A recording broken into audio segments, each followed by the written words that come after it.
Hello everyone, welcome to my channel Subi tutorial. आज आम पढ़ा जाऊे सीडीपी रो क्लास 3 जोटा कि रही stages of growth and development. तो या पूर्व आमर दुईटा क्लास हो सारी ऑलरेडी, जोटा कि क्लास 1 रे थिला आमर concept of growth and development. Then second class रे आम पढ़ी प्रिंसिपल्स ऑफ डेवलपमेंट। तो आज आम पढ़ा कौन ना stages of growth and development, कौ स्टेज देखिए आमर ग्रोथ और डेवलपमेंट होता है। वीडियो को स्टार्ट करिया पूर्व कही रखुची जो मैंने मो चैनल नुआ अच्छा दयाकोरी चैनल टी सब्सक्राइब करके ऑल नोटिफिकेशन टी ऑन कर दिंतु, जहाँफल आपण मैंने इनफॉर्मेटिव वीडियो सर्वप्रथमे पाइपर। तो चलते आज पाठटी को स्टार्ट करवा। तो आमर ग्रोथ एंड डेवलपमेंट बेसिकली चारिटी स्टेज रे होता है। गोटे हूँ infancy, early childhood, later childhood and adolescence. तो इन्फान्सी आम क्या कही था कौ पीरियड को आम इन्फान्सी स्टेज बोली कही था, 12 to 2 years। तो जन्मरू 2 वर्ष पर्यंत आम से स्टेज को इन्फान्सी बोली कही था। सेमती 2 वर्ष रु 6 वर्ष पर्यंत स्टेज को आम इयरली चाइल्डहुड कही था। एवं 6 वर्ष रु 12 वर्ष जाए आम ताको लेटर चाइल्डहुड बोली कही था। एवं 12 वर्ष रु 19 वर्ष पर्यंत आम ताको एडोलेसेंस बोली कही था। तो बुझीपारे पिला माने आमर ग्रोथ एंड डेवलपमेंट रो केते स्टेज रही बेसिकली चारोटी। कौन कौन? इन्फान्सी, अर्ली चाइल्डहुड, लेटर चाइल्डहुड एवं एडोलेसेंस। जन्मरू 2 वर्ष हेले इन्फान्सी, 2 वर्ष रु 6 वर्ष हेले इयरली चाइल्डहुड एवं 6 वर्ष रु 12 वर्ष हेले लेटर चाइल्डहुड एवं 12 वर्ष रु 19 वर्ष पर्यंत आम ताको कही था कौन? एडोलेसेंस।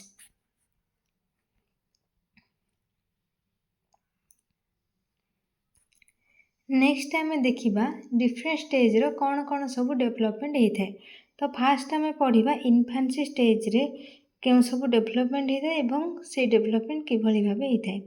तो इन्फान्सी स्टेज रे प्रथमे फिजिकल डेवलपमेंट किभली भाबे होता है। देखो, the first 3 years of the life of a child are marked by rapid physical development। तो गोटे छुआर प्रथम 3 वर्ष जीवन काल द्वारा आम देखा फिजिकल वृद्धिटा द्रुत गति रे होता है।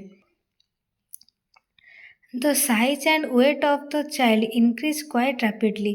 तो ये जो जन्मरू 3 वर्ष भितर गोटे छुआर तार साइज और वेट कौन होता है रैपिडली इनक्रीज होता है, माने बहुत जल्दी से छुआटे शीघ्र बड़ हो जाए।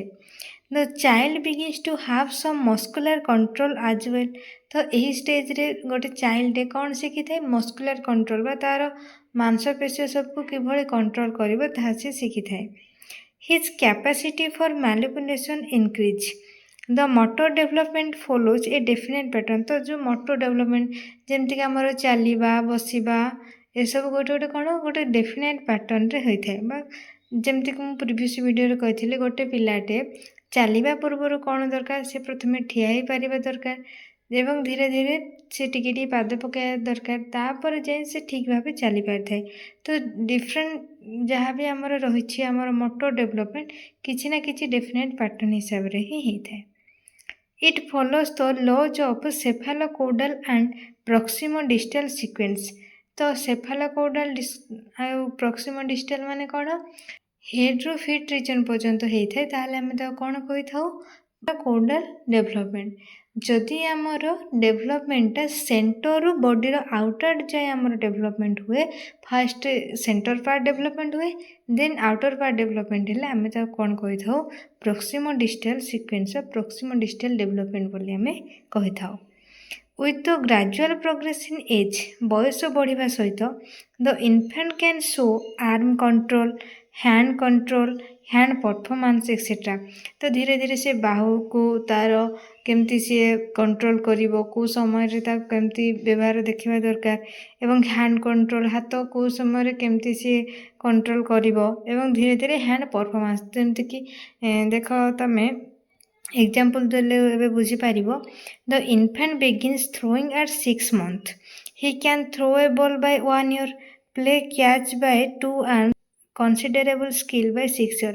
तो गोटे छुआटे 6 मासरे कौन होता है ना थ्रोइंग करवा आरंभ करे, देन सी बॉल थ्रो कहीपर, बॉलटा फोपाड़ी पारे 6 मास है बेलू। नेक्स्ट जाक जो 2 वर्ष हो जाए सी कौन करें धरी पारे, बल्टी को कैच करें। नेक्स्ट जितेबाला सी आहरी बड़ हो जाए तार स्किल आहरी डेभलपमेंट हो जाए।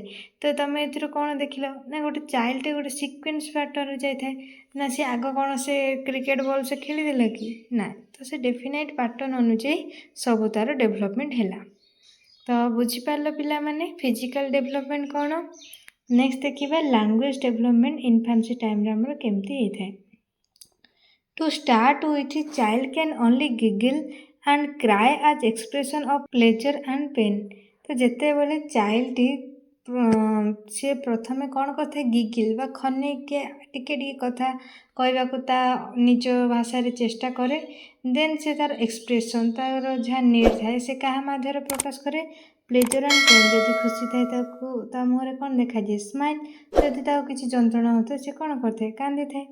In 1 year's time वर्षे भितर he can utter only a few words like papa and mama। तो धीरे धीरे सी पापा मामा कहवा स्टार्ट करता है। By the age of 3 years the child is in a position to give expression to his basic needs।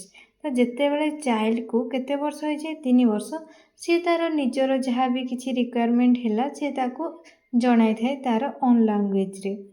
Later on पर कौन होता है there is a rapid increase in vocabulary and the child can express his thoughts and emotion in simple sentence। तो जिते बड़े छुआटी बड़ हो जाए से तार vocabulary बा कहवा स्किल तार लैंग्वेज सब कौन होता है धीरे धीरे डेभलप होता है एवं से धीरे धीरे सिंपल सेंटेंस सब कहवा को आरंभ करे।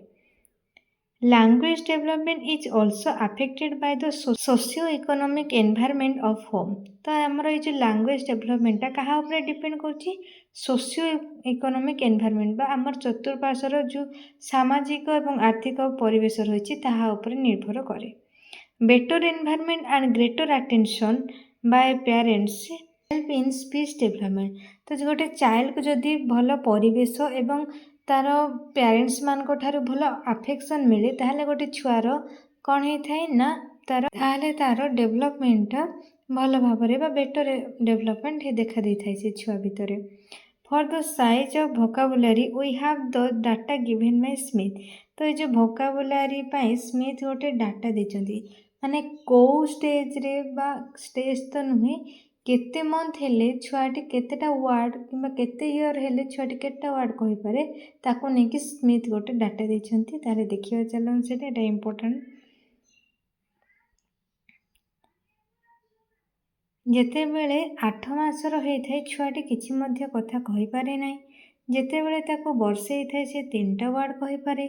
2 वर्ष हेले 272 वर्ड, 3 वर्ष रे 826 वर्ड, 4 वर्ष रे 1540 वर्ड, 5 वर्ष होला बेले 2062 वर्ड एवं 6 वर्ष होला बेलको 2562 वर्ड से कहि पारे। तो पिला माने एटा टिके मन रखिबो शॉर्ट क्वेश्चन रे जेतु तमरो एमसीक्यू मोड तो से जाक तुम मान इम्पोर्टेंट। नेक्स्ट देखिबा कौन इंटेलेक्चुअल डेभलपमेंट किभली होता है इन्फान्सी स्टेज रे। एट दिस स्टेज एही स्टेज रे कौन होता है the child gets varied experience connected with his immediate environment. तो चाइल्डटा तार पारिवेशिक परिस्थिति रही है ताकू नहीं सी शिखी थाए। During this period he learns the rudiments of reading and writing through play activities. तो यही समय छुआटी प्ले एक्टिविटीज खेलवा को से बहुत पसंद करे आ माध्यम ही से बहुत किसी शिखी थाए। Since this is the most impressionable stage of development जहाँ फल यहाँ गोटे इम्प्रिंसिपल बा छुआ को अधिक आग्रह आनी थाए तार स्टेज रे। The pre school education has assume great important in the eyes of modern psychologist. तो मॉडर्न साइकोलॉजिस्ट मान मतरे गोटे चाइल्ड रो मेन स्टेज कौन ना pre school education. The instincts of curiosity, construction and play can be very easily exploited for the acquisition of knowledge। तो curiosity जानिबार इच्छा, construction किछि तैयारी करिबार इच्छा एंड प्ले एवं खेलिबा ताको कौन करिथाए एक्विजिशन ऑफ नॉलेज ताको नुआ नुआ तथ्य जानिबारे सहाय्य करिथाए।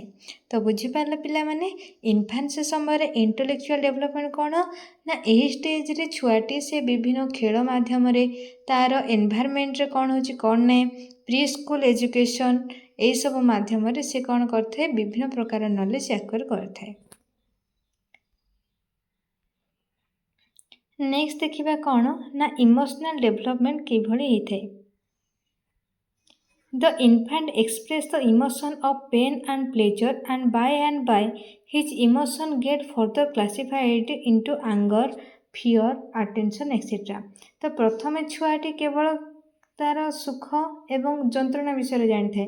ଧୀରେ ଧୀରେ ସେ ରାଗିବା, ଭୟ କରିବା ଆଉ ଆଫେକ୍ସନ୍ ମାନେ ଜଣଙ୍କ ପ୍ରତି ଆଗ୍ରହୀ ନେଚରଟା ତାର କ'ଣ ହେଇଥାଏ, ଡେଭଲପ ହେଇଥାଏ ସମୟ ଅନୁସାରେ। The emotional behavior of the child is further differentiated into affection for parent, affection for other member of the family and attraction for playmates।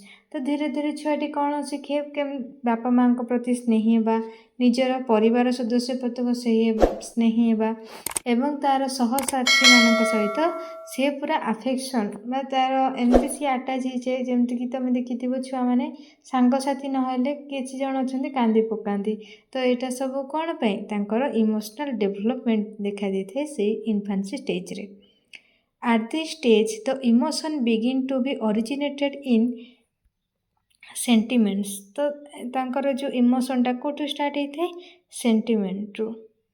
Thus the child begins to form liking for certain things and aversion for certain other things। ଯାହାଫଳରେ ଛୁଆଟି କ'ଣ ହେଇଥାଏ, କିଛି ଜିନିଷକୁ like କରିଥାଏ ବା ପସନ୍ଦ କରିଥାଏ, ଆଉ କିଛି ଜଣଙ୍କ ଆଭର୍ଜନ ବା ପସନ୍ଦ କରି ନଥାଏ। The emotional attachment get stronger at the stage. ଏହି ସମୟରେ ଗୋଟେ ଚାଇଲ୍ଡର କ'ଣ ହେଇଥାଏ ନା ଇମୋସନାଲ ଆଟାଚମେଣ୍ଟଟା ଷ୍ଟ୍ରଙ୍ଗ ଭାବେ ଦେଖାଦେଇଥାଏ। ନେକ୍ସଟ ଦେଖିବା ପିଲେ କ'ଣ ସୋସିଆଲ ଡେଭଲପମେଣ୍ଟ ଇନଫାନ୍ସି ଟାଇମରେ କେମିତି ହେଇଥାଏ। Home is the primary social environment of the child. ଗୋଟେ ଚାଇଲ୍ଡର ସବୁଠାରୁ ଗ୍ରେଟର ସୋସିଆଲ ଡେଭଲପମେଣ୍ଟ ହେଉଛି ହୋମ୍। କାହିଁକିନା ଘରୁ ହିଁ ସେ ବହୁତ ଜିନିଷ ଶିକ୍ଷା କରିଥାଏ। It is here that he get the first lesson in social behaviour and manners. ସେ ଘରୁ ହିଁ ଶିଖିଥାଏ ଯେ କେମିତି ସେ ସୋସିଆଲ ବିହେଭିୟର କରିବ, କାହାକୁ କେମିତି ସମ୍ମାନ ଜଣାଇବ, କାହାକୁ କେମିତି ବ୍ୟବହାର କରିବ, ସେ ଘରୁ ହିଁ ପ୍ରଥମେ ଶିଖିଥାଏ। ସେଥିପାଇଁ ହୋମ୍ଟା ଗୋଟେ କ'ଣ ଗ୍ରେଟର ରୋଲ୍ ପ୍ରୋଭାଇଡ଼ କରେ ଗୋଟେ ଚାଇଲ୍ଡର ସୋସିଆଲ ଡେଭଲପମେଣ୍ଟ କ୍ଷେତ୍ରରେ। Mother is the first company of the infant. ଏବଂ ସେ ହୋମ୍ରେ ମଧ୍ୟ ସେ ଗୋଟେ ଚାଇଲ୍ଡ ବା ପ୍ରତ୍ୟେକ ଚାଇଲ୍ଡର ଫ୍ରେଣ୍ଡ କିଏ ହେଇଥାନ୍ତି, ମା। କାହିଁକିନା ତାଙ୍କଠାରୁ ମଦର ହିଁ ଆମକୁ ସବୁକିଛି ଶିଖାଇଥାନ୍ତି। The father and the other member of the family come next. ତାପରେ ନେକ୍ସଟ କିଏ ଆସନ୍ତି, ବାପା ଏବଂ ପରିବାରର ଅନ୍ୟ ସଦସ୍ୟମାନେ। He learns how to behave and converse with the other members of the family. ସେ ଶିକ୍ଷା କରନ୍ତି ପ୍ରଥମେ କେମିତି ସେ ଅନ୍ୟମାନଙ୍କୁ ବ୍ୟବହାର ଦେଖାଇବେ, ପରେ ସେ ତାକୁ ମାନେ କାର୍ଯ୍ୟରେ ଦେଖାଇଥାନ୍ତି ବା ଅନ୍ୟମାନଙ୍କ ସହିତ କନଭର୍ଜନ ବା ଇଣ୍ଟରାକ୍ସନ୍ କରିଥାନ୍ତି ଫ୍ୟାମିଲି ମେମ୍ବର ସହିତ। Then he begins to have social contact with his immediate neighbourhood. ଧୀରେ ଧୀରେ ସେ ଘର ସହିତ ଆଟାଚମେଣ୍ଟ ହେଲେ, କାହାକୁ କେମିତି ବ୍ୟବହାର ଦେଖାଇବା କଥା ଦେଖାଇଲେ, ତ ସେ ହୋମ୍ରୁ ଶିଖିଗଲେ କିଛିଟା ସୋସିଆଲ ଡେଭଲପମେଣ୍ଟ। ନେକ୍ସଟ ସେ କ'ଣ କରିବେ, ପାଖ ପଡ଼ୋଶୀ ସହିତ ମିଶିବେ, ଦେନ୍ ତାଙ୍କର ସହପାଠୀ କ'ଣ ଏବଂ ତାପରେ ଯେତିକି ସୋସିଆଲ ଏନଭାୟରମେଣ୍ଟ ଅଛନ୍ତି ସେଇ ପିପୁଲମାନଙ୍କ ସହିତ ଇଣ୍ଟରାକ୍ସନ୍ କରିବେ। ତ ବୁଝିପାରିଲ ପିଲାମାନେ ଇନଫାନ୍ସିର ଯାହା ବି ଫିଜିକାଲ ଡେଭଲପମେଣ୍ଟ କିଭଳି ହେଇଥାଏ ଏବଂ ଇଣ୍ଟେଲେକ୍ଚୁଆଲ ଡେଭଲପମେଣ୍ଟ କିଭଳି ହେଇଥାଏ, ଇମୋସନାଲ ଏବଂ ସୋସିଆଲ ଡେଭଲପମେଣ୍ଟ। ତ ଯଦି ବି କାହାର କିଛି ଡାଉଟ୍ ହେଉଛି, ବୁଝିପାରୁନ, ଦୟାକରି ମୋତେ କମେଣ୍ଟ ସେକ୍ସନରେ ଜଣାଇବେ। ମୁଁ ଚେଷ୍ଟା କରିବି ଆପଣମାନଙ୍କ ଡାଉଟ୍ଟିକୁ କ୍ଲାରିଫାଏ କରିବା ପାଇଁ। ତ ଚାଲନ୍ତୁ ଏବେ ନେକ୍ସଟ ଦେଖିବା କ'ଣ କହୁଛି। ଏ ପଢ଼ିବା ଚାଇଲ୍ଡହୁଡ୍ ପିରିୟଡ଼। ତ ଏଇ ଚାଇଲ୍ଡହୁଡ୍ରେ ବି ସେମିତି ବିଭିନ୍ନ ପ୍ରକାର ଡେଭଲପମେଣ୍ଟ ଦେଖାଦେଇଥାଏ। ତ ଏଇ ଚାଇଲ୍ଡହୁଡ୍ ପିରିୟଡ଼ଟା ଆମର ବେସିକାଲି କେତେରୁ କେତେ ଇୟର ଭିତରେ ଦେଖାଯାଏ, 5ରୁ 6 ଇୟର ଟୁ 12 ଇୟର ପର୍ଯ୍ୟନ୍ତ। ତ ଏଇ ଷ୍ଟେଜରେ ଫିଜିକାଲ ଡେଭଲପମେଣ୍ଟ କିଭଳି ଭାବେ ହେଇଥାଏ, this is the period of study physical growth. ଏହି ସମୟରେ କ'ଣ ହେଇଥାଏ, ଫିଜିକାଲ ଗ୍ରୋଥ ଟିକେ ସ୍ଲୋ ହେଇଥାଏ। The height and weight increase, ଉଚ୍ଚତା ବଢ଼ିଥାଏ ଏବଂ ୱେଟ୍ ମଧ୍ୟ ବଢ଼ିଥାଏ। There is improvement in motor development, skill and endurance. ତ ଏଠି ଛୁଆର ମୋଟର ଡେଭଲପମେଣ୍ଟ, ତାର ଆକ୍ଟିଭିଟି, ସ୍କିଲ୍ ଏବଂ ସେ ତାକୁ କାର୍ଯ୍ୟରେ ବ୍ୟବହାର କରିଥାଏ ତାର ଜ୍ଞାନ କୌଶଳକୁ, ଏବଂ ଏଣ୍ଡୁରାନ୍ସ ତାର ଜାଣିବାର ଇଚ୍ଛା ଶକ୍ତିଟା ଆଗକୁ ତାକୁ, ତ ଏଣ୍ଡୁରାନ୍ସ ଯାହାକି ତାକୁ ବିଭିନ୍ନ ପ୍ରକାର ଜିନିଷରେ ଜାଣିବାରେ ଆଗ୍ରହ ସୃଷ୍ଟି କରିଥାଏ। ଏ child at the stage in physically restless. तो यही स्टेज रे छुआटी कौन थे फिजिकाली रेस्टलेस माने से कौन भी विश्राम ताको दरकार ही न थाए therefore we must engage himself in one or the other activity and keep himself busy से समय छुआटी से कौन करे निजको सी बिजी रखे एवं से विभिन्न प्रकार एक्टिविटीज करुथाए नेक्स्ट देखिए कौन मेंटल डेवलपमेंट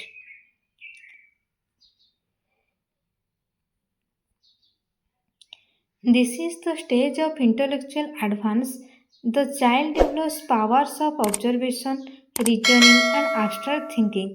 तो छुआटी कौन छोट बड़ हुई जन्म हो आम ताको कहीदेबा तू मत रिजनिंग करके देखा ए मैथटा सल्व कर दे से केबे भी करि परिबो कि नाइ से प्रथमे इन्फान्सी स्टेज रे किछि किछि तार बेसिक नॉलेज जानिला तार प्राइमरी एजुकेशन से शिक्षा कला देन तार चाइल्डहुड स्टेज रे सी सब जिनस अप्लाई करिवो एबे जेमति कि देख ऑब्जर्वेशन सब देखिवो मान चेष्टा करिवो माने भल भाव अनुध्यान करके एटा केमति आसी कौन होइछि नेक्स्ट रिजनिंग किछि तार रिजनिंग बा तार लॉजिक लगेबो से कोडे जिनस केमति हैला बोलिकी नेक्स्ट एब्स्ट्रैक्ट थिंकिंग एवं विभिन्न प्रकार नुआ नुआ तथ्य मध्य सी ता मन रे भाबिबो Thus he accumulates a large amount of knowledge and information जहाँ फल से बहुत सारा knowledge and information a stage रे निजे एक्वायर करने को चेष्टा करें physically and intellectually this is the period of stability तो यही टाइम रे गोटे कौन प्रोवाइड करता है stability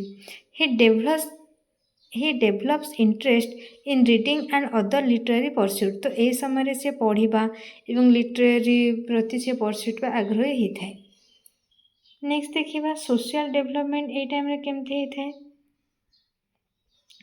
during this period there is further development of social trait like cooperation and team spirit देख गोटे चाइल्ड रे इन्फान्सी स्टेज रे तार सोशल डेवलपमेंट केमती थाए तार होम द्वारा एवं तार सांगसाथी द्वारा किंतु जेतेबेले से चाइल्डहुड को ट्रांसफर हो जाए से स्टेजटा सी यही समय कौन करे टीम वर्क करे सांगसाथी सहित मिसिकी कौन कार्य करने को भल पाए the social sphere of child is widen and he forms friendship with boy of his own age सी तार निज एज्र सांगसाथी मान सहित कौन करें भल भाव में बंधुता स्थापन करते ही becomes member of a gang किसी गैंग गठन करते गैंग माने ना खाली किसी जन नेगेटिव वे एक्चुअली गैंग को नियंती किंतु गैंग मीन्स किसी एकता को आम कही था gang and sometimes becomes the leader of the gang किंतु केतेबेले से कौन होता है से गैंग रो लीडर मध्य होता है ड्यूरिंग दिस पीरियड ए समय रे social development mostly takes place at the play field तो तार जो सोशल डेवलपमेंटा प्ले फील्ड सांगसाथी मान सहित खेलिबार ही तांगर सी किछि नुआ नुआ जिनस शिखि थाए boys usually take in interest in various types of games and thus learn team spirit and cooperation जहाँ फल से कौन कोऑपरेशन शिखि था केमती जड़े आ जन को साहाय्य कर जनकर असुविधा हेले आने केमती से असुविधार से बाहर को नेबारे साहाय्य कर से सांगसाथी है फल फ्रेंड्स मान सहित आटाच है फल से बुझी थाए the social development takes place through social experience जहाँ फल से सोशल डेवलपमेंटा कौटू शिखि थाए सोशल एक्सपीरियंस निजर सामाजिक अभिज्ञतार ही से जानी थाए नेक्स्ट देखिबा moral and emotional development during this stage the emotion get stabilised and there is more of emotional stability तो यही क्षेत्र में कौन होता है इमोशनल स्टेबिलिटी से ता मन रे किछि फीलिंग्स आसिला तो से कौन करे छोट बेले जंती कि ताको कांद आसला से खाली